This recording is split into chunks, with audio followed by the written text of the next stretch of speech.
Start है। चलो, all is well. आज कौन सा चैप्टर पढ़ना है? जीवों में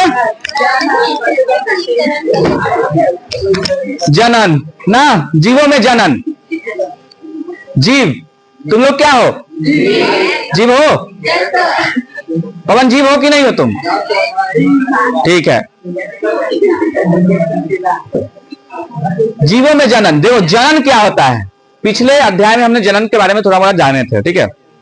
ठीक, नियंत्रण एवं समन्वय चैप्टर में पढ़े थे ना, किशोरावस्था के बारे में जाने, ठीक है। उसके बाद हार्मोन्स कौन से चेंजिंग होते हैं ना, बताओ। फीमेल से कौन सा हार्मोन निकलते हैं, उसके बाद मेल से कौन सा हार्मोन निकलते हैं। ठीक, जनन जो होता है इस पृथ्वी के एक तरीका से संचलन के लिए अनिवार्य होता है, ठीक है। पृथ्वी को संचलन के लिए जनन जो है आवश्यक होता है। यह जानवर भी करते हैं, मनुष्य भी करते हैं, सभी जीव जंतु एक तरह से क्या करते हैं? जनन करते हैं। जनन प्रक्रिया के दौरान अपने से संतान की उत्पत्ति होती है, ठीक है। और उससे क्या होता है, संसार जो है उसी के रूप पे हम लोग, जैसे अब हमारे माता पिता थे, एक समय आएगा वो लोग चले जाएंगे, फिर हम लोग किसी के माता पिता बनेंगे, ठीक है। फिर हम लोग भी चले जाएंगे, फिर वो बनेगा। इसी प्रकार से संसार का क्या होता है? संचलन होता रहता है, वृद्धि होता है, विकास होता है, सभी के रूप में आता है, जनन के रूप में, ठीक है। जनन जो होता है इसलिए आवश्यक है, पृथ्वी के संचालन के लिए क्या होता है? जनन आवश्यक है। ठीक, हम लोग को उसके बारे में आज जानना है। देखेंगे जनन, जीव जिस प्रक्रम द्वारा अपनी संख्या में वृद्धि करते हैं उसे जनन करते हैं। संख्या में वृद्धि करना, संख्या में वृद्धि करने का मतलब क्या हुआ? अपने साथ संतान की उत्पत्ति करना, ठीक है। संख्या, अपने मनुष्य जाति का अगर वृद्धि कर रहे हैं तो क्या कर रहे हैं हम लोग? जनन के द्वारा ही कर रहे हैं ना। अब जैसे हम अगर अपने माता पिता के 2 बच्चे हैं, ठीक, फिर हमसे भी कुछ हो सकता है, 2, 3, 4 हो सकते हैं ना। हाँ सर,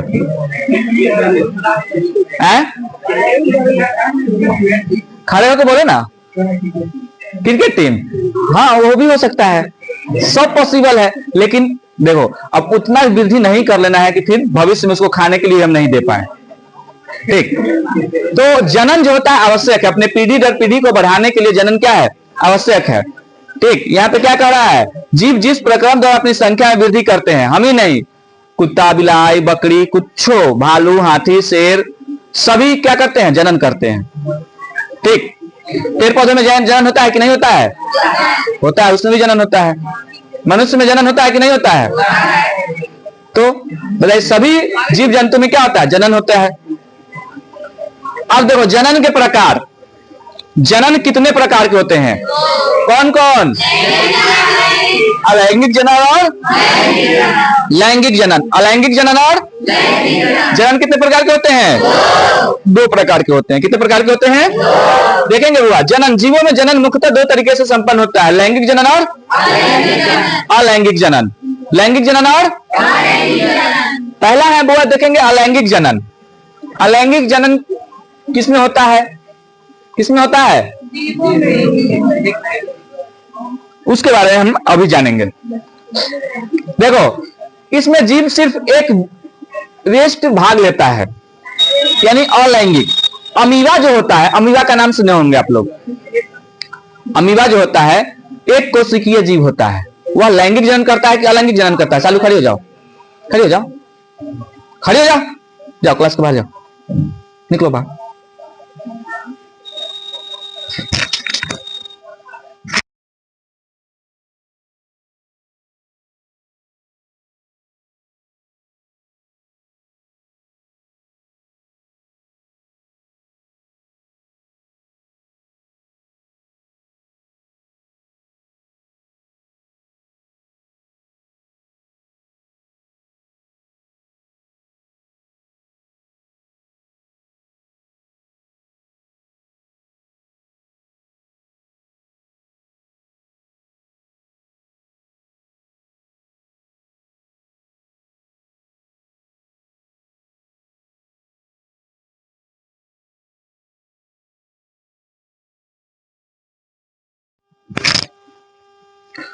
ठीक है, तो हम क्या बता रहे थे, एक कोशिकीय जीव, एक कोशिकीय जीव जो होता है वह किस प्रकार का जनन करता है, अलैंगिक जनन करता है। एक कोशिकीय जीव में क्या हो गया, अमीबा। अमीबा जो होता है वह कैसा जनन करता है, अलैंगिक जनन करता है। पैरामीशियम, ये सब कैसा जनन करता है, अलैंगिक जनन करता है। ठीक है, इसमें युग्मज अर्थात शुक्राणु और अंडाणु कोई भाग नहीं लेता है। और एक कोशिकीय जीव में जो जनन होता है, अलैंगिक जनन में होता है, शुक्राणु और अंडाणु भाग नहीं लेते हैं। यह किस में भाग लेते हैं, लैंगिक जनन में भाग लेते हैं। अब मनुष्य जो जाति है वह कौन सा जनन करता है, लैंगिक जनन होता है। क्यों, क्योंकि उसमें शुक्राणु और अंडाणु भी भाग लेते हैं, होते हैं ना, शुक्राणु और अंडाणु दोनों भाग लेते हैं ना। अंडाणु कहां से निकलते हैं, मेल या फीमेल से, फीमेल से। ठीक है, पवन जान लो, मेल से क्या निकलते हैं, शुक्राणु। ठीक है, इस प्रकार के जनन में या तो समसूत्री कोशिका विभाजन या असमसूत्री कोशिका विभाजन होता है। अलैंगिक जनन जो होता है, अलैंगिक जनन में क्या होता है, समसूत्री होगा या असमसूत्री होगा। अलैंगिक जनन के बाद जो संतानें पैदा होती है आनुवंशिक गुणों में ठीक जनकों के समान होते हैं, यानी जनक के समान होते हैं, एक समान, पहचान नहीं पाओगे तुम।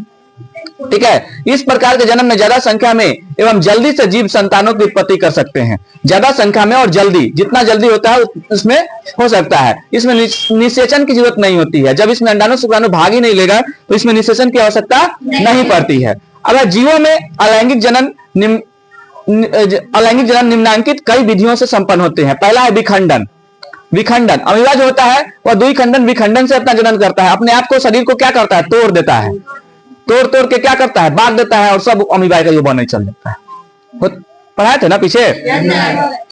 विखंडन के द्वारा ही मुख्य रूप से एक कोशिकीय जीव जनन करते हैं। एक कोशिकीय जो जीव होते हैं वह किसके माध्यम से करते हैं, अभी बताया हमने, बताया ना, किसके माध्यम से करते हैं, विखंडन के माध्यम से करते हैं। जैसे जीवाणु, अमीबा, पैरामीशियम, एक कोशिकीय शैवाल, यूग्लिना इत्यादि सामान्यतः विखंडन की क्रिया द्वारा ही जनन करते हैं। यानी एक कोशिकीय जीव, एक तरह से समझ लो जितने भी एक कोशिकीय जीव है वह विखंडन के माध्यम से क्या करते हैं, जनन करते हैं। किसके माध्यम से करते हैं, विखंडन के माध्यम से करते हैं। ठीक है, विखंडन की क्रिया दो प्रकार से संपन्न होती है। कितने प्रकार से संपन्न होती है, दो प्रकार से। कौन कौन, द्विखंडन एवं बहुखंडन। विखंडन की क्रिया कितने प्रकार से संपन्न होती है, दो प्रकार से संपन्न होती है, द्विखंडन एवं बहुखंडन।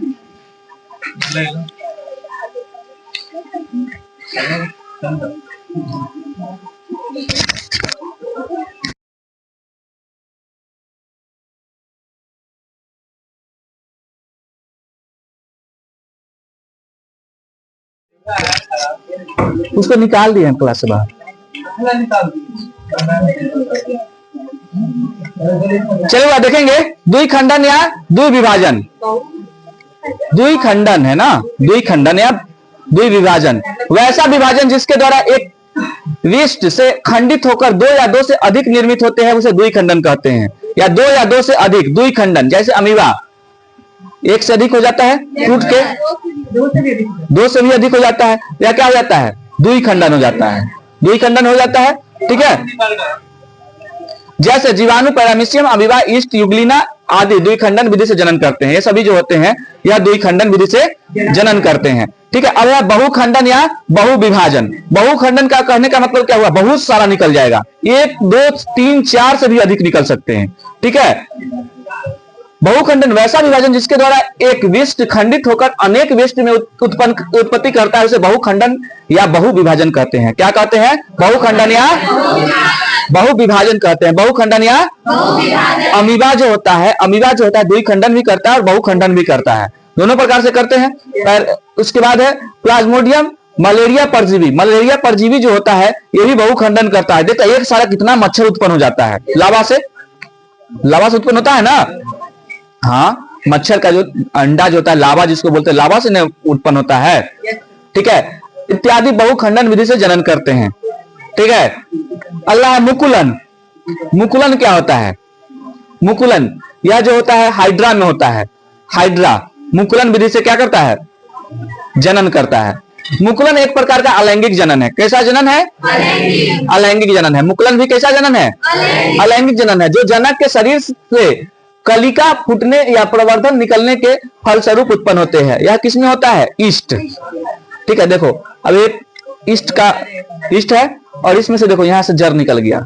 पहले देखो यहां से छोटा से निकलेगा, फिर बड़ा निकला, फिर इससे इसमें से भी निकल जाएगा, फिर इसमें से इस साइड में निकल जाएगा। अब यह ईस्ट है, यहां से देखो छोटा सा निकला ना, फिर यहाँ पे बड़ा बन गया, फिर यहाँ से क्या काम करेगा? इस प्रकार से इससे निकल जाएगा, फिर इससे फिर छोटा निकल जाएगा। इसी प्रकार से यह क्या होता है? मुकुलन विधि, इसी को कहते हैं। ठीक है, यानी कि एक पेड़ से एक जो जीव है उसी से बहुत सारा जीव की उत्पत्ति होने लगता है, उसी से। ठीक है, वह क्या हो जाता है? मुकुलन विधि हो जाता है। क्या हो जाता है? मुकुलन विधि हो जाता है। ठीक है, अपखंडन या पुनर्जनन। पुनर्जनन कहने का मतलब यह अपखंडन। देखो एक से क्या हो गया? 3 में विभाजित हो गया, अब तीनों इकाई को उत्पन्न कर दिया, फिर इससे इकाई को उत्पन्न हो जाता है, तो यह क्या हो जाता है? अपखंडन हो जाता है। क्या जाता है? अपखंडन होता है। इस प्रकार के जनन में जीवों का शरीर किसी कारण से 2 या अधिक टुकड़ों में विखंडित हो जाता है, यानी किसी कारण से 2 या अधिक टुकड़ों में विखंडित हो जाता है, तथा प्रत्येक खंड अपने खोए हुए भागों को पूर्ण विकसित कर लेता है। अब ये जो देखो यहाँ टूट गया हुआ था, एक जीव है, इसका शरीर जो है 3 खंडों में विभाजित हो गया, अब यह थोड़ा था। ठीक है, यह उसको क्या बना दिया? पूर्ण बना के फिर इसको क्या कर दिया? बहुत बड़ा विकास कर दिया। इसको एक तो बड़ा हो गया ना, देखो इस दोनों का सेम साइज हो गया, दोनों का हो जाता है ना। तो यही क्या हो जाता है? अपखंडन या पुनर्जन्म, इसी को बोलते हैं अपखंडन या यह किसमें होता है? प्लेनेरिया। ठीक है, किसमें होता है? प्लेनेरिया में होता है। अब बीजाणुजनन जिसको बोलते हैं, इस प्रकार के जनन में सामान्यतः सूक्ष्म थैली जैसी बीजाणुधारी का निर्माण होता है। हवा के द्वारा इसका परिकीर्णन दूर दूर तक होता है। अनुकूल जगह मिलने पर बीजाणु अंकुरित होते हैं तथा उसके भीतर की कोशिकाएं रचनाएं बाहर निकलकर वृद्धि करने लगती है। जब ये विकसित होकर परिपक्व हो जाती है तो इसमें पुनः जनन करने की क्षमता पैदा हो जाती है, जैसे राइजोपन। बीजाणुजनन, राइजोपन में क्या होता है? बीजाणु जनन होता है। आगे देखेंगे, देखो हुआ राइजोपन में बीजाणु का संघन हो रहा है ना, समासंग। देखो इस प्रकार से बीजाणु, जैसे प्याज का जो होता है, प्याज देखोगे उसका दाना तैयार होता है। ठीक है, हाँ देखो उसमें बहुत सारा फूल हो जाता है, फूल के बाद उसमें इतना बड़ा सा उस प्रकार से निकलता है।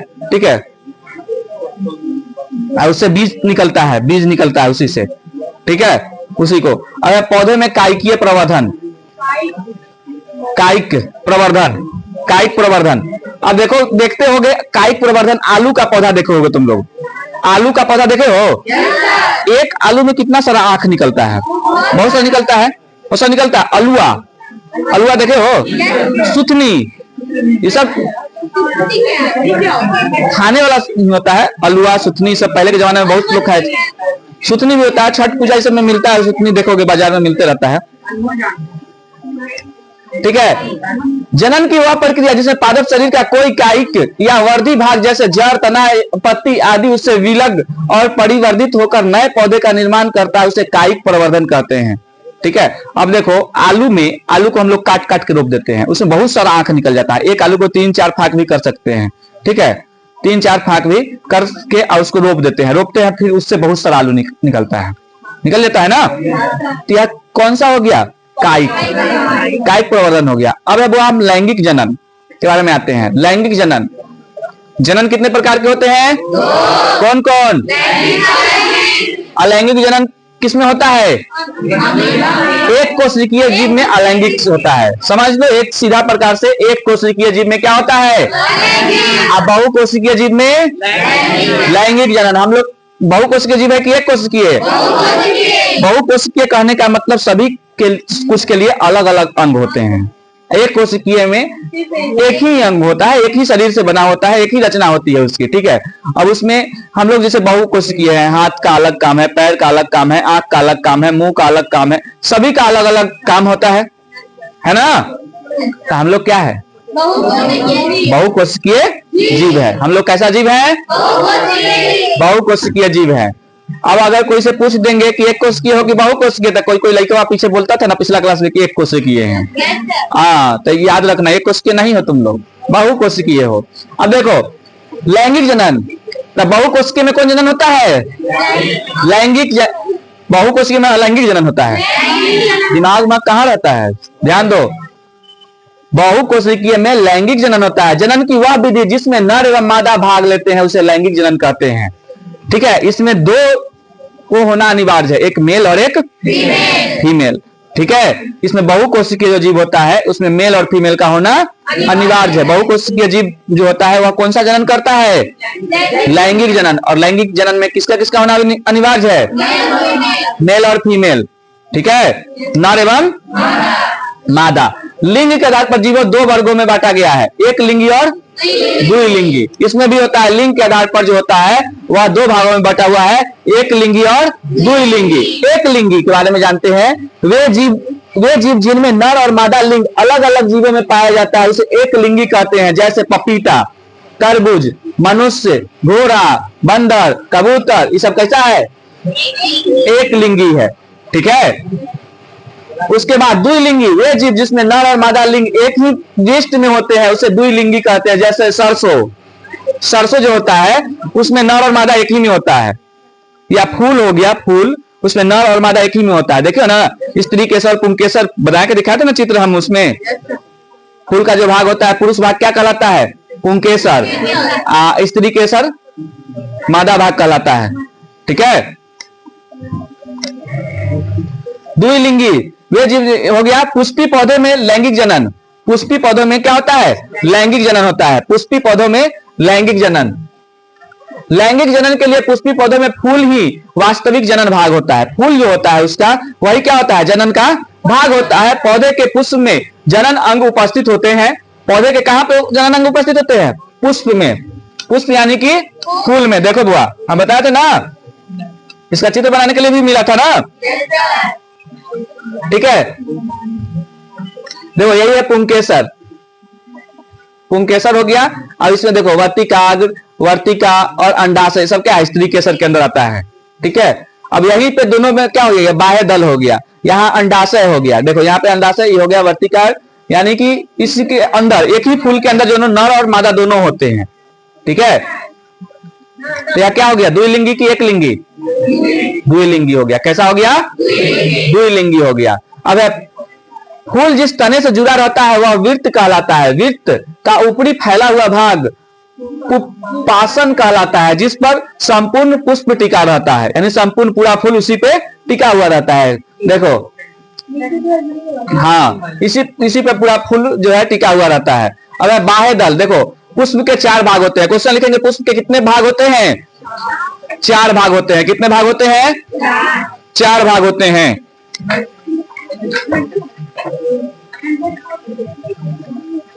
यह क्वेश्चन पूछा हुआ बुआ, पुष्प के कितने भाग होते हैं? पुष्प के कितने भाग होते हैं? पुष्प के कितने भाग होते हैं?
हो गया बुआ?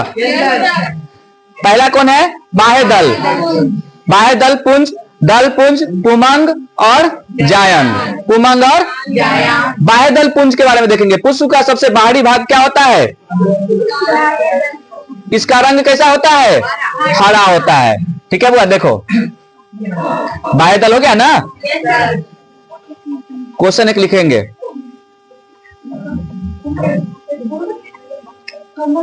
हाँ, एक फूल का चित्र बनावे। देख कोशिश लिखो ना, फूल का सचित्र वर्णन करे। हाँ,